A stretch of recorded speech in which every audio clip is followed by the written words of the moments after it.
안녕하십니까, 박정길 목사입니다. 우리는 그동안 1과 2가를 통해서 어떻게 보면 갈라디아서의 이렇게 배경에 대한, 특별히 사도 바울과 또 갈라디아 교인들이 처했던 어려움에 대한 일반적인 내용들을 살펴보았습니다. 이제 3가부터 저희가 이제 본격적으로 갈라디아서 1장으로 들어가게 되는데요. 하나님의 말씀을 이렇게 공부할 수 있다는 것도 너무 좋은 것 같고요. 굉장히 좀 쑥스럽지만 이제 온라인으로 강의하는 게 이상했는데요. 좀 해보니까 지금은 좀 이렇게 익숙해지고 좀 많이 편한 것 같습니다. 또 여러분도 교재를 먼저 예습하시고 또 복습하고 또 교재 읽어가는 가운데 또 주는 하나님의 큰 은혜들 또 깨달음들, 그런 부분이 이제 본격적으로 또 시작이 되는, 그래서 이 교재가 가지고 있는 특징은 누가 꼭 가르쳐서가 아니라 본인 스스로도 공부하는 중에 깨달을 수 있는, 또 은혜를 받을 수 있는 그런 내용들입니다. 그래서 특별히 제가 중요한 게 아니고 여러분 스스로 또 성경을 놓고 성경 말씀과 또 교재를 따라서 쭉 읽어가면서 문제를 풀어가면서 또 준비하면 또 제가 하는 또 강의가 또 여러분에게 더 이렇게 좀 요약을 해줄 수 있고 또 적용이 될 수 있지 않을까 생각이 되어집니다. 3가는 하나님께서 바울에게 복음을 맡기시다라는 제목으로요, 바울의 사도권과 복음을 나누고 있습니다. 그래서 사도 바울이 사도로서의 인사, 그리고 또 진정한 복음이 뭔가, 참 복음이 무엇인가를 또 설명해 주고요. 더불어서 바울의 회심과 사명에 대한 내용을 다루고 있습니다. 그래서 오늘은 이제 3가의 첫 번째 시간으로 우리 바울의 사도권과 복음에 대해서 여러분과 나누도록 하겠습니다.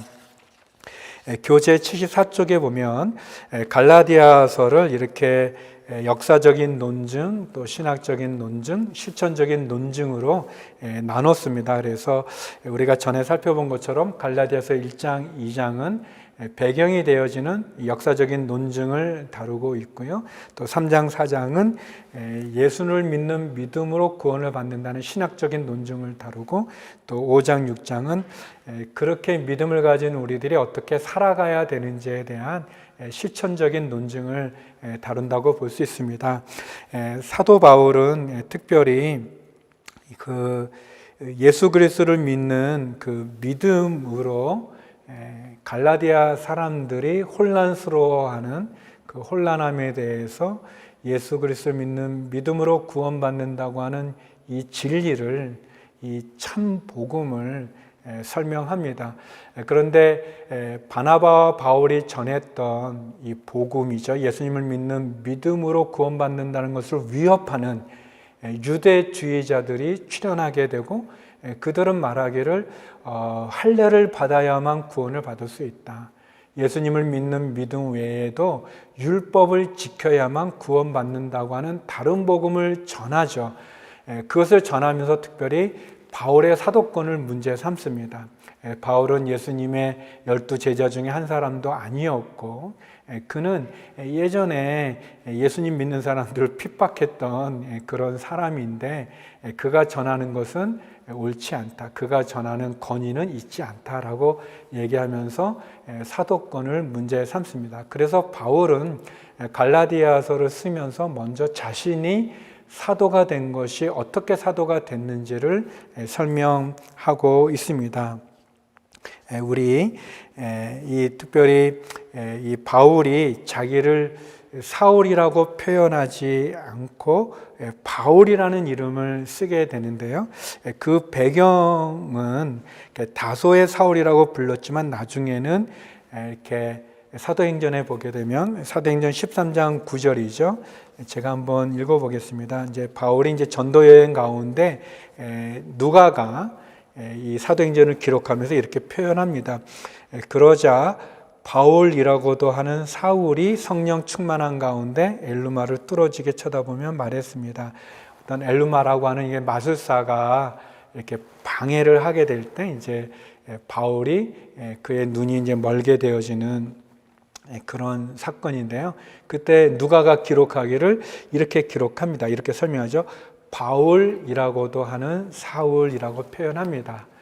그러니까 갈라디아서를 쓸 때 바울은 자기의 이름을 사울이라고 표현하지 않고 바울이라고 설명합니다. 그래서 이 바울이라는 이름은 결국 그가 그 로마식의 이름이죠. 어떻게 보면 갈라디아 사람들에게 더 편한 그런 이름이라고도 말할 수 있어요. 제가 생각나는 게 제가 이제 미국에서 이제 얼바인 온누리교회를 섬기고 이렇게 사역을 할 때요. 이제 미국 사람들이 이름 물어보면 종길 그러면 못 알아들어요. 아니 그러니까 종길 그러면 그래도 좀 비슷하게 뭐 쫑길 뭐 총길 뭐 이렇게 해야 되는데 이 발음도 잘 못하고 못 알아들어요. 그럼 그냥 제가 존이라고 불러달라고 존이라는 이름을 제가 이제 영어 네임을 쓰는데요. 그러면 너무 쉽게 알아듣는 거예요. 뭐 그런 식이죠. 사울이라는 이름은 유대인들에게 익숙한 이름이고 바울은 이방인들에게 익숙한 이름인데 바울은 그 이방인들에게 익숙한 바울이라는 이름을 씁니다. 특별히 바울은 자신을 사울이라고 표현하지 않고 유대인들에게도 바울이라고 표현하는 것은 어떻게 보면 그 이름의 뜻은 같겠지만 그러나 그 삶의 변화가 있지 않습니까? 사울에서 바울로 변화되어지는 그런 의미로 그는 바울이라고 얘기하면서 특별히 바울은 자신을 사도로 소개합니다. 갈라디아서 1장 1절인데요. 사도들에게서 난 것도 아니요 사람으로 인해 된 것도 아니요 오직 예수 그리스도와 그분을 죽은 사람 가운데서 살리신 하나님 아버지로 인해 사도가 된 나 바울과 이렇게 설명해요. 바울은 자기의 사도됨을 사도권이죠. 자기가 사도된 것을 사람에게서 난 게 아니다. 뭐 날 때부터 뭐 그렇게 된 그게 아니다. 뭐 또 사람으로 인해서 그러니까 어떤 권위자가 뭐 베드로가 너는 사도다 이렇게 임명해 주는 그렇게 해서 내가 사도된 것도 아니다. 내가 사도된 것은 내가 어떤 혈통을 따라서 된 것도 아니고 또 어떤 누구 사람의 어떤 권위자로부터 된 것도 아니고 내가 사도된 것은 예수님 그 예수 그리스도와 그리고 그 예수님을 죽은 자 가운데서 살리신 하나님 예수님과 하나님으로 말미암아 내가 사도가 됐다. 그래서 우리 77쪽에 있는 그 박스로 나온 것처럼 바울이 소명을 받은 것, 바울이 사도가 된 것은 사람으로 말미암은 것도 아니다. 또 어떤 하나님이 어떤 사람에게 준 권위를 통해서 권위를 가진 사람에 의해서 내가 사도가 된 것도 아니다. 인간적인 사람이 어떤 매개체가 돼서 내가 된 것도 아니다. 그러면 나는 어떻게 사도가 됐느냐? 나는 신적인 근원, 다시 말하면 예수님과 하나님으로 말미암아 사도가 되었다라고 자기를 이렇게 설명하고 있습니다. 바울의 주신 소명이 결국은 하나님으로부터 예수님으로부터 말미암은 것이고 그리고 이제 우리가 살펴보겠지만 이런 바울의 사도에 대해서 사도로 임명된 것에 대해서 계시로 임명된 것을 예루살렘 교회의 지도자들도 그것을 인정해 줬습니다. 바울을 이방인의 사도로 인정해 줬죠. 예루살렘 교회의 베드로와 야고보와 그 지도자들이 말이죠. 그것은 굉장히 중요한 겁니다. 그 지도자들에 의해서 사도가 된 것이 아니라 하나님과 예수님으로 말미암아 사도가 되었는데 그 바울의 그 사도된 것을 예루살렘 교회 지도자들이 인정해 준 그런 모습을 그가 고백하고 있습니다. 그러면서 바울은 갈라디아 교인들에게 이렇게 얘기합니다. 3절에 보면 하나님 우리 아버지와 주 예수 그리스도의 은혜와 평강이 여러분에게 있기를 빕니다. 바울의 기도죠. 바울은 보통 서신서에서 보면 이렇게 축복을 하고 또 기도를 합니다. 바울은 갈라디아 교인들을 위해서 드렸던 기도는 하나님의 은혜와 평강이 함께하기를 기도했습니다. 어떻게 보면 저희들에게도 필요한 거죠. 진짜 저희들에게도 하나님의 은혜가 필요합니다. 그리고 또 하나님의 평강이 필요하고요. 바울이 이런 기도를 하고 있죠. 갈라디아 교인들에게 예수님과 하나님의 은혜와 평강이 함께하게 하여 주시옵소서. 마찬가지로 우리에게도 하나님, 저희에게도, 저희 가족에게도, 저희 교회에게도, 저희 회사에도, 저희 기업에도, 또 저희 나라에도 하나님의 은혜와 평강을 허락해 주시옵소서. 또 우리가 누군가를 위해 중보기도 할 때도 그 사람에게도, 또 우리 자녀들에게도 하나님의 은혜와 평강이 있기를 간구할 필요가 있습니다. 특별히 이 은혜와 평강이 중요한 것은 갈라디아 교인들이 혼란스러워하기 때문에 예수님으로 말미암아, 하나님으로 말미암은 이 은혜로 구원을 받는다는 것, 그리고 율법의 요구에 의한 무거운 짐이 아니라, 부담감과 두려움이 아니라 그 율법으로부터 자유케 하는 그 하나님의 평강이 진짜 필요한 거죠. 예수님으로 주어지는 은혜와 또 하나님이 주시는 평강, 율법으로부터 참 자유를 얻는, 그 율법의 속박으로부터 자유를 얻는 이 은혜와 평강이 굉장히 필요하기 때문에 그렇습니다. 특별히 바울이 이제 그 하나뿐인 진정한 복음을 이렇게 설명하면서, 보통은 바울이 모든 서신서에 보면은 이제 그 서신을 받는 수신자들을 칭찬을 합니다. 예를 들어 에베소 교회에 보면은 그들을 칭찬하고 또 그들에게 또 감사도 하고 말이죠. 골로새서나 데살로니가 전후서, 로마서에서도 보면 그들에게 대해서, 그들이 어려운 가운데 신앙을 잘 지키는 것에 대해서 감사도 하고, 또 그들이 또 구제하는 것에 대해서도 칭찬도 하고, 감사와 칭찬이 좀 있는데요. 근데 갈라디아서는 좀 그게 좀 없어요. 그 은혜와 평강은 이렇게 기도드리지만, 중보기도지만 갈라디아 사람들을 막 칭찬하지 않는, 이것은 왜 그러냐면 우리가 아는 것처럼 갈라디아 사람들은 바울에게 받았던 그 복음 가운데 굳건히 지키지 못하고, 유대주의자들이 와서 얘기했을 때 그들은 혼란에 빠지는 너무 연약한 모습이죠. 바울이 천심으로 가리키고 분명하게 얘기했는데 그들이 혼란스러워하는 모습이 그들에게 있는 걸 봅니다. 특별히 우리 1장 7절인데요. 바울이 이렇게 얘기합니다. 사실 다른 복음은 없습니다. 다만 어떤 사람들이 여러분을 혼란에 빠뜨려 그리스도의 복음을 변질시키려고 하는 것입니다. 이게 다른 복음은 뭐냐면 유대주의자들이 와서 말한 거죠.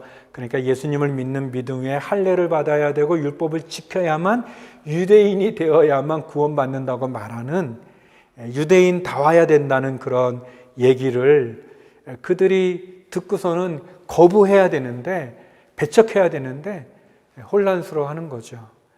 그건 마치 우리에게 찾아온 다른 이단들이 우리를 미혹할 때 말이죠. 우리가 이단들을 단호히 대적하고 거부하고, 또 우리가 알고 있는 믿음의 진리로 단호하게 그들을 이겨야 되는데, 도리어 그들에게 귀 기울이고 또 빠지고 혼란스러워하는 그런 모습과 같기 때문에, 바울은 갈라디아 사람들에 대한 칭찬보다는 어떻게 보면 엄하게 그들을 꾸짖고 있는 모습을 보여줍니다. 어떻게 그렇게 혼란스러워하느냐라고 얘기하죠.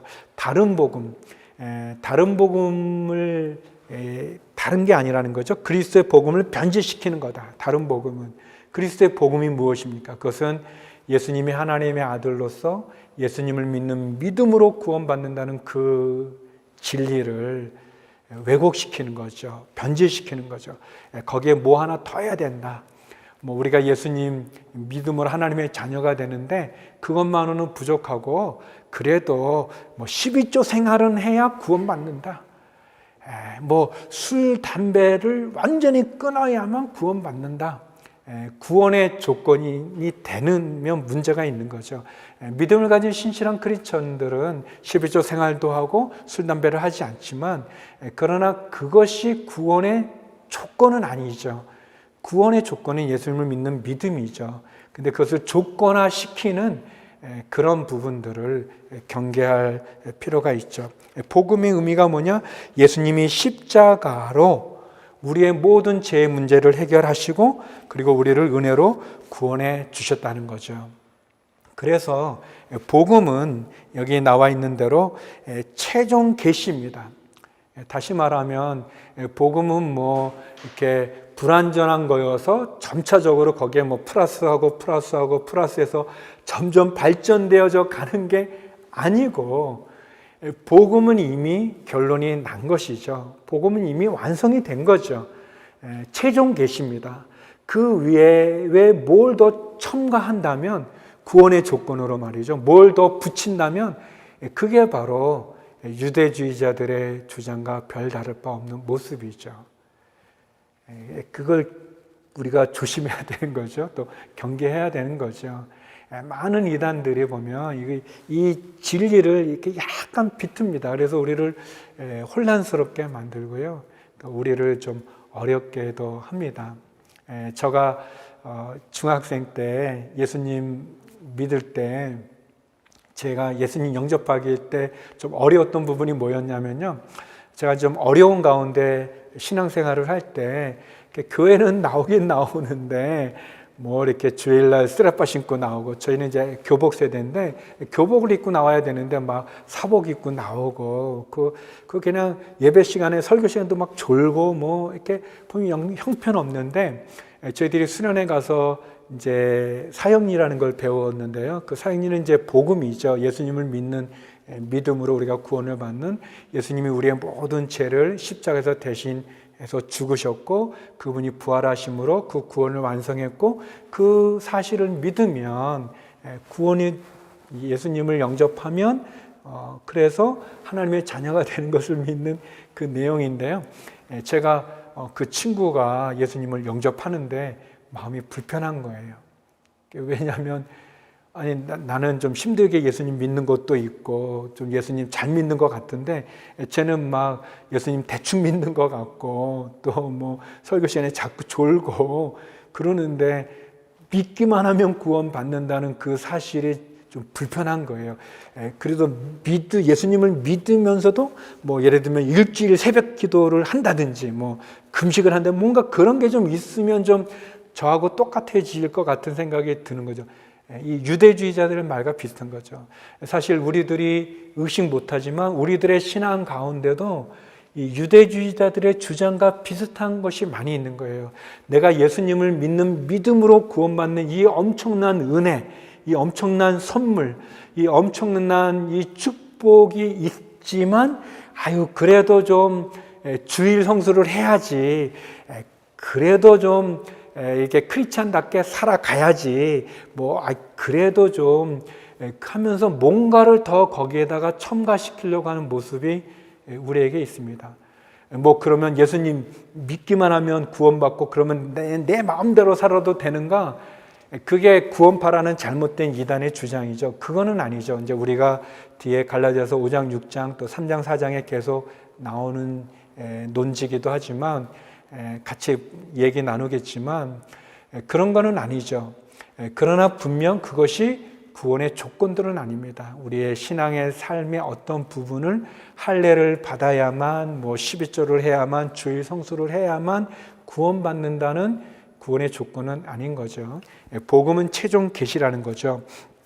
또 여기 보면 전달자와 전달 내용의 관계에서 보면, 복음은 이 전달하는 내용뿐만 아니라 그 전달자를 평가하는 근거도 돼요. 그렇죠. 그러니까 그 사람이 무슨 말을 하는가를 보면서 그 사람이 어떤 사람인지를 우리가 알 수 있는 거죠. 갈라디아 사람들은 그 예루살렘 교회에서 온 몇몇 그 유대주의자들의 하는 말을, 그 내용을 들어보면서 저들은 잘못된 사람들이다, 틀린 사람이다라고 분별해야 되는데, 분별하지 않고 도리어 그들이 혼란스러워하고 어려워한 거가 문제잖아요. 우리는 이렇게 신천지라든지 구원파라든지 여호와의 증인이라든지 그런 사람들이 말하는 내용을 듣고 그 사람들이 말하는 그 내용으로 그 사람들이 이단인지 아닌지를 분별할 수 있어야 됩니다. 그러기 위해서 여러 번 얘기하지만 우리가 참 진리를 알아야 되겠죠. 참된 복음을 알아야 되겠죠. 사도 바울은 그것을 얘기하죠. 다른 복음은 사실 그들이 예수님의 참된 복음을 변질시킨 것뿐이지 다른 복음이라는 건 있지 않다. 복음은 하나다. 복음은 하나인데 그들이 다른 복음이 아니라 그들이 그 그리스도를 믿는 믿음으로 구원을 얻는 이 복음을 변질시킨 거다. 그들이 왜곡한 거다. 그렇게 얘기를 합니다. 그래서 결국 거기 보면 질문 28번에 보면요. 다음 성경 구절들을 읽어보죠. 그러면 이제 요한복음 14장 26절인데요. 제가 한번 보면 요한복음 14장 26절에 이런 말씀이 있습니다. 그러나 보혜사 곧 아버지께서 내 이름으로 보내실 성령께서 너희에게 모든 것을 가르쳐 주실 것이며 내가 너희에게 말한 모든 것을 생각나게 하실 것이다. 또 요한복음 16장 13절 14절에도 보면 진리의 성령 그러나 진리의 성령 그분이 오시면 너희를 모든 진리 가운데로 인도하실 것이다. 또 요한일서 4장 1절 3절도요. 하나님의 성령이 우리에게 말씀해 주시죠. 요한일서 4장 1절 3절은 이렇게 얘기합니다. 사랑하는 여러분, 영이라고 다 믿지 말고 그 영들이 하나님으로부터 나온 것인지 시험해 보십시오. 거짓 예언자가 세상에 많이 나타났기 때문입니다. 여러분이 하나님의 성령을 알아보는 방법은 이것입니다. 곧 예수 그리스도께서 육체로 오신 것을 시인하는 영은 다 하나님에게서 나온 영입니다. 그러나 예수를 시인하지 않는 영은 모두 하나님에게서 나지 않은 영입니다. 이것은 그리스도를 대적하는 영입니다. 여러분은 그 영이 올 것이라는 말을 들었는데 지금 세상에 이미 와 있습니다. 그 성령께서 진리의 성령, 보혜사 성령이 예수님의 말씀을 깨닫게 해주고 예수님의 말씀을 이해하게 해준다는 거죠. 또 성령이 진리의 성령이 우리를 진리 가운데로 인도해 주십니다. 또 사도 요한은 요한일서에서 영이라고 예수님 얘기한다고 다 믿지 말라는 거예요. 그들의 내용을 듣고 그들이 진짜 예수님의 영인지 아니면 우리를 미혹하는 세상의 영인지를 구별해야 된다고 얘기하는 거죠. 이 거짓 예언자들, 거짓 영들을 구별할 필요가 있습니다. 우리가 이단들을 분별할 필요가 있고 그 이단들의 무엇이 잘못된지를 알아야 되는 거죠. 사도 요한은 예수님이 육체로 오는 것을 부인하는 영마다 다 이 그리스도를 대적하는 영이다 이렇게 얘기하고 있습니다. 예수님에게서 나지 않은 영들이 있습니다. 복음 외에 다른 것을 첨가시키고 복음 외에 다른 것을 주장하는 사람들, 그것은 다 이단이죠. 많은 이단들은 이 기독론에 문제가 있습니다. 거기에서 다 이렇게 갈라지죠. 예수님을 어떻게 보는지. 예수님은 참 훌륭한 분이시다. 위대한 분이다. 그러나 예수님은 실패했다. 그렇게 말하는 이단들도 있죠. 그리고 자기가 진짜 예수다 라고 이렇게 말하는 참 어처구니 없지만 근데 많은 사람들이 미혹하고 미혹받고 그런데 빠지죠. 사랑하는 성도 여러분, 우리는 사도 바울이 사람에게서 나지 않았다. 또 어떤 권위 있는 사람에게서 사도된 게 아니라 하나님으로부터 사도가 됐다고 고백하지 않습니까? 하나님, 저와 여러분에게도 하나님이 우리에게 주시는 은혜가 있습니다. 평강이 있죠. 그리고 우리는 특별히 이단들을 경계하고 다른 복음은 없습니다. 복음이 몇 가지가 있는 게 아니죠. 참된 복음, 진짜 복음, 참 복음, 참 진리, 거기에 우리가 온전히 분별할 수 있는 최종 계시로서의 이 복음에 다른 것을 첨가하는 것을 경계하고 또 조건으로 다른 것을 내놓는 것, 그것을 경계하고 더 나아가서 누군가 예수님의 얘기를 할 때 그것을 들어보고 그 예수 그리스도의 복음에 다른 것을 주장하거나 첨가하는 사람들, 그 사람들을 경계할 수 있는 믿음의 성도들이 되기를 주님의 이름으로 축원합니다. 감사합니다. 다음 시간에 뵙겠습니다.